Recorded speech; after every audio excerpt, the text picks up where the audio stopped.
protests and the other mobilizations over the past few weeks. We are grateful for being given a slot to address you all today. I'm Katrina from the Baltimore chapter of the Malaya Movement. Malaya in Filipino means free. And Malaya is an organization that is for democracy and against fascism and dictatorship in the Philippines. We also have representatives from other organizations, from Washington, D.C., from Gabriela, a Philippine women's organization, from Kabataan Alliance, a youth organization, and Katarungan, a DC-based solidarity organization for the Philippines. And they're going to help me read our statement. So in the Philippines, July 4th is touted as Philippine American Friendship Day. The Philippines was a colony of the U.S. for almost 50 years before we were granted so-called independence on July 4th, 1946. For those of you who don't know, the U.S. took over the Philippines in 1898 after settlers had exhausted the U.S. frontiers, waging a war of genocide on the indigenous peoples of America in the process. U.S. imperialists used the ideology of white supremacy to justify the unspeakable things they did in the Philippines. And they did those things in the Philippines to be able to loot the country's rich natural resources, including its people, and to have a market to dump their goods on to gain super profits. The U.S. president at that time said God spoke to him in a dream one night and told him to civilize, Christianize, and uplift the heathen Filipino. And what did that look like? The U.S. sent over 100,000 U.S. soldiers to Philippine shores to wage a brutal campaign of colonization, killing 1 million Filipinos in the process. But the black soldiers who went to the Philippines saw through these imperialist justifications and turned their guns on the U.S. We remember how some of these black soldiers, seeing the atrocities, joined the side of the Philippine Revolutionary Army and refused to fight a rich white man's war. Okay, and that is the type of friendship and solidarity that we remember and uphold. For Filipino activists, we do not celebrate July 4th to remember how our colonizer gave us independence, but we celebrate the true people-to-people solidarity between the countries. So naturally, we as Filipinos felt that it was important, that it is important, it is crucial for us to be here to show our solidarity with the black community. Because solidarity, it goes two ways. And the voice of our opposition against racist mass incarceration scheme that the U.S. government has implemented on the black and brown communities of this country.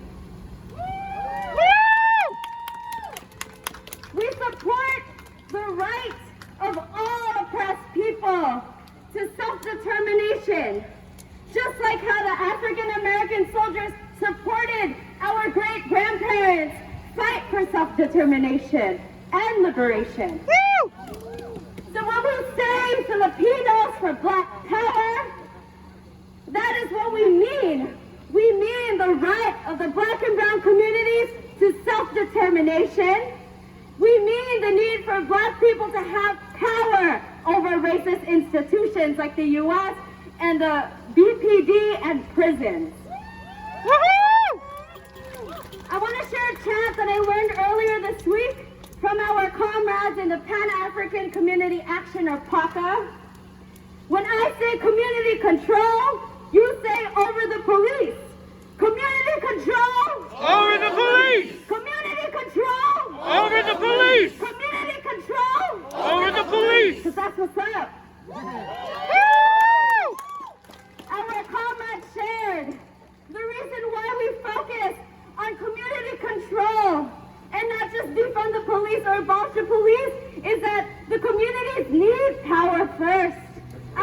communities need power. These racist institutions are not going to abolish or defund themselves. Our communities need to build power first. And how do we do that? We organize. We organize, and convince our people to join the struggle. So hopefully if you are not in an organization yet, you better join one. Consider joining organizations like People Power Assembly or any of the ones that are present today.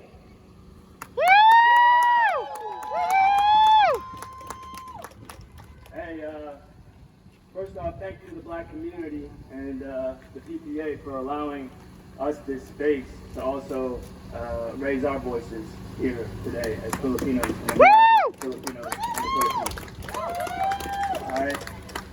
You know, I learned that the drum is the heartbeat of the people. And I learned that the drum is the heartbeat of resistance. Right? So what we had going on today in this march was the drum beat, the heartbeat of resistance.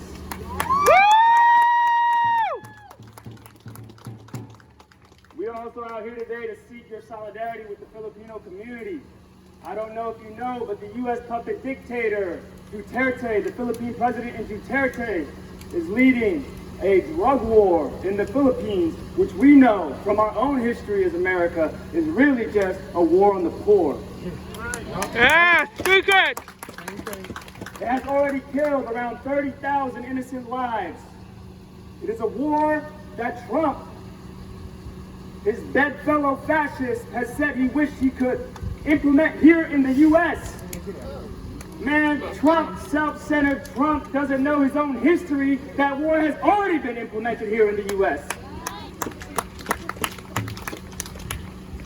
But apart from the state-perpetrated murders under this drug war, Duterte is also setting his sights on those that have been criticizing and opposing his policies. We are talking about human rights defenders, environmental defenders, union organizers, lawyers, journalists, farmers, indigenous people, and even people of faith are all susceptible to his anti-terror bill. Close to 300 have already been murdered and several dozen arrested weekly for resistance. That is the meaning of our Stop the Killing signs, and it is no different from the calls of the communities here to stop the killings and imprisonment of black and brown communities by the racist police like the Baltimore Police Department. Woo! Woo!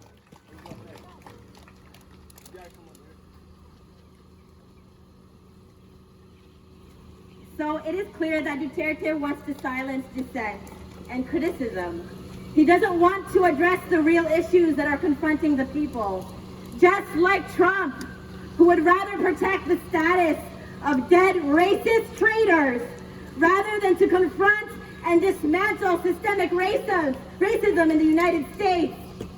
Both these leaders would rather attack anyone criticizing their response to the COVID-19 pandemic. In the Philippines case, it has taken the form of militarization and rounding up people, placing them in jail for violating their counterproductive quarantine policy, which essentially has starved many communities. Instead of putting resources towards mass testing, contact tracing, and funding a healthcare system properly. Duterte's latest move was to sign into law the anti-terror bill, which just happened yesterday. That was essentially giving him power to define who are the terrorists and what is terrorism. So under the anti-terror law, what we are doing here today, protesting, would be considered terrorism in the Philippines. Do you think that fighting for the poor is terrorism? No! Do you think that freedom of speech is terrorism? No! Hell no! Who are the real terrorists here? Trump and Duterte! Duterte. It is not much different than Trump, who has has been trying to whip up fear and calling these types of actions that we are doing today, being led by Antifa and other so-called radical leftists, and labeling them as terrorists. Do you think you are a terrorist? No!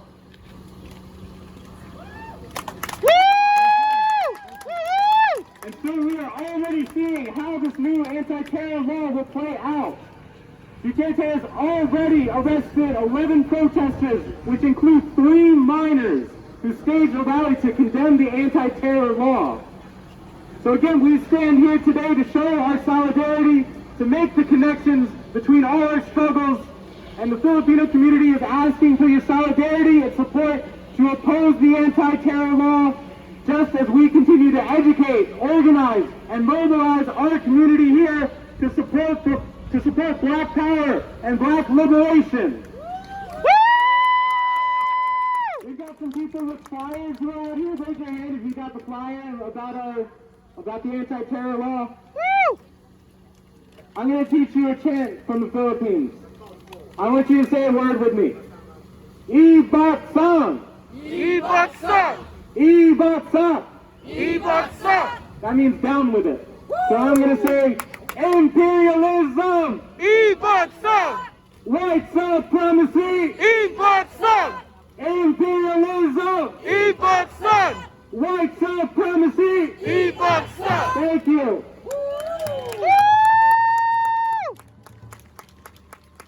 Thank you, our sisters, brothers, and siblings from Malaya, from Baltimore to the Philippines. Stop the war against foreign working people. We're going to change up a little bit because we have to get ready to go.